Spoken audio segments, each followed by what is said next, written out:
করতে পারেন। কৃষ্ণ সেবা, যদি কেউ সেবা করতে কেউ চায়, সেবা মানে কি সবই সেবা, খাওয়ানোটাও সেবা, তার গা হাত পা মেসেজ করে দেওয়াও সেবা, তার একটু তেল দিয়ে চান করিয়ে দেওয়াটাও সেবা, কাপড় পরিয়ে দেওয়া সেবা, সে যদি একদম বিস্তার সাথে অসুস্থ হয়ে থাকে তার নোংরা পরিষ্কার করাটাও সেবা, সবই সেবা। তো এইবার যদি কেউ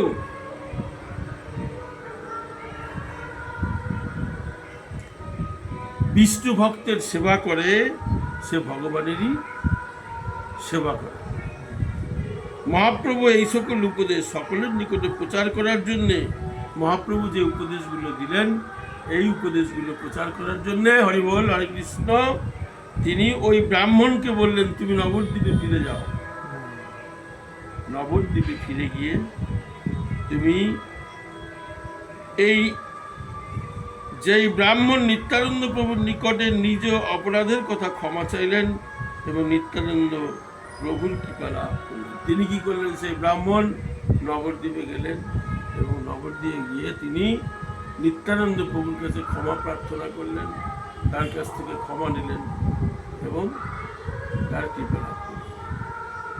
উনি নিত্যানন্দ প্রভু তার জানতো না যে উনি, আপনি যদি আমার সম্বন্ধে খারাপ কিছু ভাববেন, আমি জানবো, আপনিই জানবেন। এবার আপনি যখন বুঝবেন যে এই লোকটা সাধু লোক, এর সম্বন্ধে আমি খারাপ ভাবনা ভাবছি, এটা ঠিক না, যেহেতু ভেবেছেন তাহলে আপনার অপরাধ হয়ে গেছে। এবার কি করতে হবে, সেই লোক জানুক না জানুক তার কাছে গিয়ে অকপটে ক্ষমা প্রার্থনা করতে হবে, যে আমি আপনার সম্বন্ধে, নিজেরই বলতে হবে যে আমি আপনার সম্বন্ধে ভুলভাল ভেবেছি, তার জন্য অপরাধ করেছি, আপনি আমার ক্ষমা করুন। তখন সে ক্ষমা করবে। এই হলো কি হবে, এইটা হলো ওই বৈষ্ণবের কৃপা সে লাভ করতে পারবে।